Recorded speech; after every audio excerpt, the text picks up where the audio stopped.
Olá pessoal, bom dia. Hoje eu vou falar sobre como conseguir um financiamento de um imóvel aqui em Portugal. Vou falar de uma forma bem breve enquanto eu faço uma caminhada aqui, vou batendo papo com vocês. Basicamente, você tem que ter uma visibilidade que é algo bem semelhante ao Brasil. É o mesmo processo, por exemplo, hoje no Brasil, se você vai comprar um imóvel, você tem que ter pelo menos 20% aí, às vezes 10% de entrada, no caso de um banco tradicional que nós conhecemos, um banco público como a Caixa Econômica Federal, e aí 90% eles financiam, mas vai depender muito do seu score, do seu histórico, do comprometimento de renda que você tem. Aqui não muda muito, tá? Então assim, por exemplo, para estrangeiro, no nosso caso, brasileiros, eles exigem pelo menos 30% do valor do imóvel. Quando eu falo valor do imóvel, não é o valor que o proprietário definiu da venda do imóvel, mas existe uma avaliação do banco. Depois dessa avaliação, imagina o imóvel vale 100 mil, você tem que dar 30%, 30 mil euros para conseguir comprar esse imóvel. Não menos importante é você colocar aí no seu custo pelo menos de 5 a 6% de documentação. Quando eu falo documentação, é tudo. Registro, no Brasil a gente fala do ITBI, tem todos os impostos que você precisa arcar. Então coloca uma média aí de 36%, tá? Então assim, não é fácil não, não é fácil não. É claro que quando você está aqui em Portugal, de repente quando você já tem um título de residência, você já tem um tempo maior aqui, isso é natural que o seu, né, não sei se chama score aqui, mas assim, você consegue mais, por exemplo, 20% de entrada só. Mas isso em casos, né, quando você já tem, enfim, algumas regalias aqui que quando nós chegamos nós não temos, né? Então assim, coloque aí então em mente 30% do valor do imóvel. Então se for um imóvel de 100 mil, você tem que dar 30, 200, tem que dar 60, 300, 90 e assim por diante. Então essa é a entrada inicial que você precisa ter em mente para você fazer uma aquisição de imóvel de forma formal e financiada, tá bem? Olha essa pracinha que legal. Estou aqui num parque super bacana, eu gosto bastante daqui. É o Parque da Encosta do Olival. E outro ponto também que pode ser importante é a questão da sua documentação. Ela precisa estar regular, você não pode ter nenhum tipo de pendência aqui em Portugal. Então eles têm, né, tem um mapa aqui um mapa financeiro, onde ele consegue levantar, igual no Brasil, sabe quando você faz o levantamento ali do Banco Central? Se você tem alguma pendência, o comprometimento de renda que você tem em relação ao que você tem, por exemplo, de financiamento de um automóvel ou qualquer outras coisas, de repente até mesmo um outro imóvel.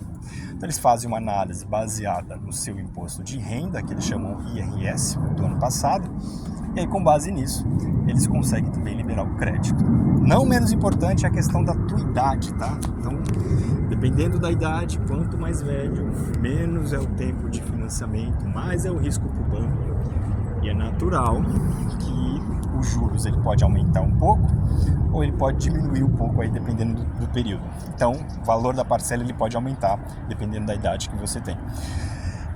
Tem um ponto também que é muito importante, que você tem que levar em consideração, é o tipo de taxa de financiamento que você pode usar, tá? Assim, parece que não, mas, por exemplo, quando a gente fala de taxas aqui, vamos falar do Brasil. No Brasil você consegue um financiamento, por exemplo, na Caixa Econômica, uma taxa de custo efetivo total de 8% ao ano, 9% ao ano.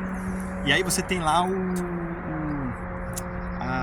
a TR, né, que é a taxa de referência. Essa taxa de referência, sei lá, nos últimos 3, 4 anos, foi zerada, foi praticamente zerada. Normalmente é 1%, mais ou menos isso. Então você não tem aquele reajuste considerável aí. E aí, normalmente, quando você tem um financiamento lá de saque, que é aquela amortização constante, vai reduzindo o valor das parcelas, é natural que isso e é evidente que é muito mais rentável quando você começar a pensar em médio e longo prazo, porque reduz o valor do financiamento, tem a inflação, o imóvel, né, tecnicamente valoriza ali, vamos dizer assim, na prática não funciona muito bem assim, então vale muito a pena no Brasil fazer um financiamento. No entanto, lá você vai pagar um custo efetivo total aí, sei lá, de 10, 11, 12, no Itaú, por exemplo, vai pagar uns 12, 13%, no Santander. Por quê? Porque você tem os produtos também que você tem que adquirir. Então, na prática, vamos colocar aí 12%, tá? Ao ano. É muito dinheiro. Vai praticamente 1% ao mês. Aqui não, aqui é bem interessante porque você tem uma taxa muito reduzida comparada ao Brasil. Então, vale muito a pena o financiamento, tá? Deixa eu mostrar a estrada aqui para vocês. Então, por exemplo, quando você compra aqui, você tem duas opções, na verdade 3 opções, acho que até mais. Você pode comprar com uma taxa fixa e uma taxa variável no mesmo contrato, tá? Você pode ter uma taxa somente fixa ou você pode ter uma taxa somente variável.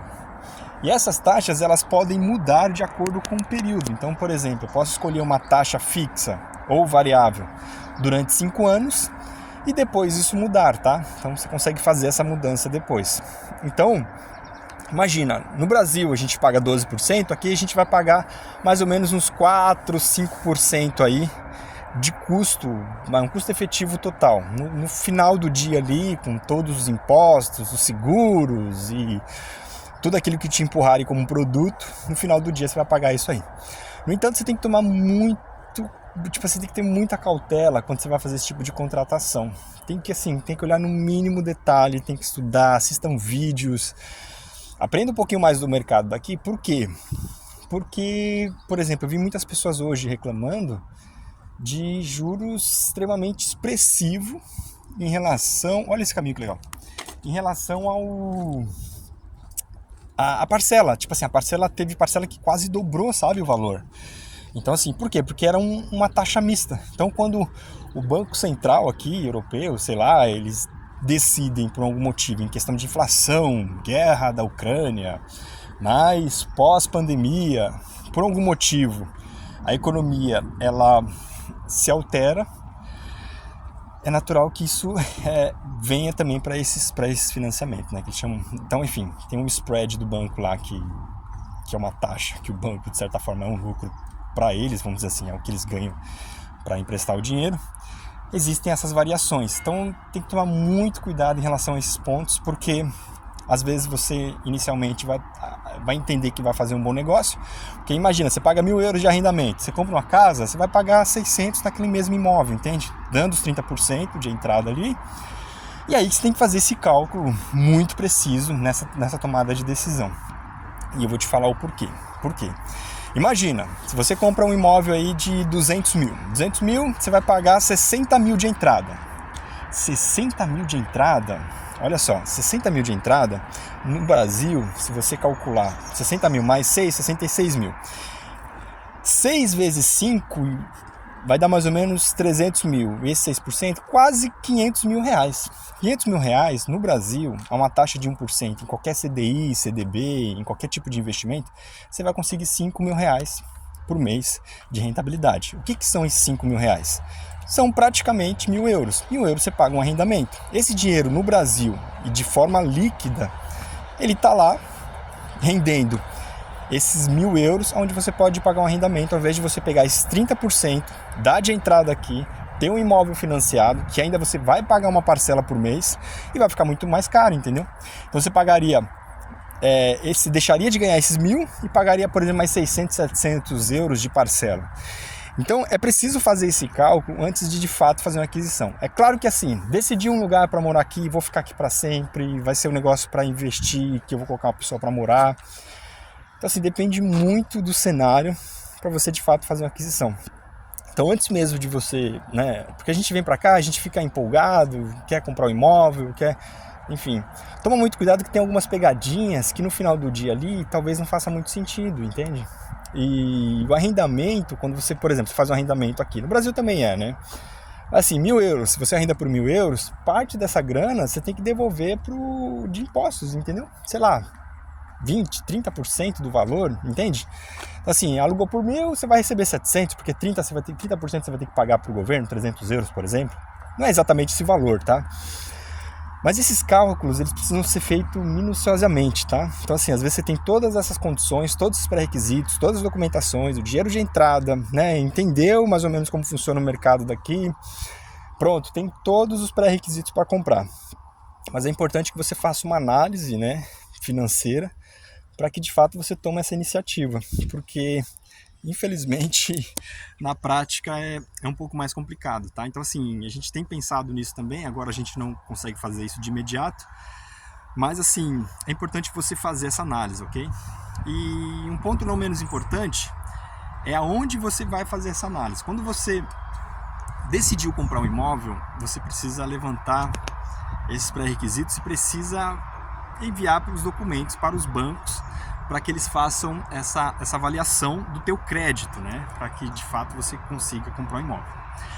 E eu vou te dar uma grande referência, que é uma empresa chama Max Finance, que é da própria Remax, e eles conseguem absorver toda a sua informação ali e disparar para vários bancos para que você consiga fazer uma avaliação, né, com base em várias taxas, né, em vários prazos. Isso facilita bastante aí o teu dia a dia. Então, se você de alguma forma precisar de algum apoio, também a gente consegue aqui te dar um apoio em relação a essa avaliação. Mas um pré-requisito é você fazer uma avaliação pessoal primeiro, tá? E em paralelo, faça também essa avaliação, entre em contato com a gente aqui, manda uma mensagem, deixa uma mensagem aqui, que a gente consegue te apoiar de alguma forma. Mas é isso, gente, só um alerta mesmo em relação ao financiamento. É possível, assim, tem muitas oportunidades aqui em Portugal. No entanto, você precisa fazer uma avaliação mais técnica, mais cirúrgica em relação à tua posição financeira, tá? O que de fato vale a pena e custo de oportunidade, porque às vezes o investimento em outras coisas, em outro lugar, dependendo da tua situação, do teu momento, é importante você avaliar se faz sentido ou não nesse momento, tá bem? Um grande abraço e até o próximo vídeo. Tchau, tchau.